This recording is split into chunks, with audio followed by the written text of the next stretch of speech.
يعني ايه لون اسود؟ الاجابه ان اللون الاسود في الحقيقه مش لون.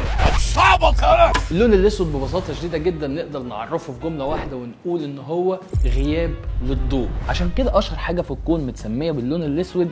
مالك بتبص لي كده ليه؟ الثقب الاسود.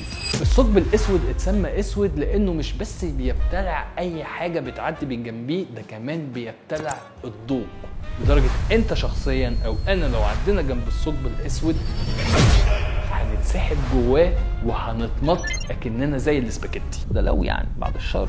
انا سامع منك دلوقتي سؤال وجيه جدا جدا جدا، طبعا عشان حضرتك بتتفرج عليا فاكيد بتسال اسئله ذكيه زي كده.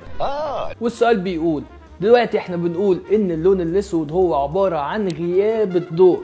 طب اقلام الفلوماستر والدهانات الزيت والميه والفحم والحاجات اللي احنا بنستخدمها في البيت، حتى اللون الاسود اللي بنستخدمه عندنا في الطباعه، اكيد ده مش غياب ضوء، ده لون اسود واضح وصريح بيتحط على ورق. فهل الالوان السوداء دي تعتبر غياب ضوء؟ الاجابه بشكل ما نظريا ايوه، يعتبر غياب ضوء. اي لون اسود عشان نستخدمه هو عباره عن 3 الوان رئيسيه بندمجهم ببعض. يعني مثلا ال3 الوان اللي عندي اصفر واحمر وازرق. احنا بنشوف الاصفر ليه؟ عشان بيمتص كل الضوء وبيرد العينيه بس اللون الاصفر، فهو معنى كده بيمتص الاحمر والازرق. طب اللون الاحمر بيمتص كل الالوان ويرد لي الاحمر بس، فمعنى كده ان هو بيمتص الازرق والاصفر. طب الازرق بيمتص كل الالوان ويرد العينيه اللون الازرق، فمعنى كده ان هو بيمتص الاصفر والاحمر. فمعنى كده ان ال3 الوان دول لو خلطتهم ببعض هيمتص اي ضوء ساقط عليه ومش هيرجعه لك، فهو الاجابه ستيل غياب للضوء.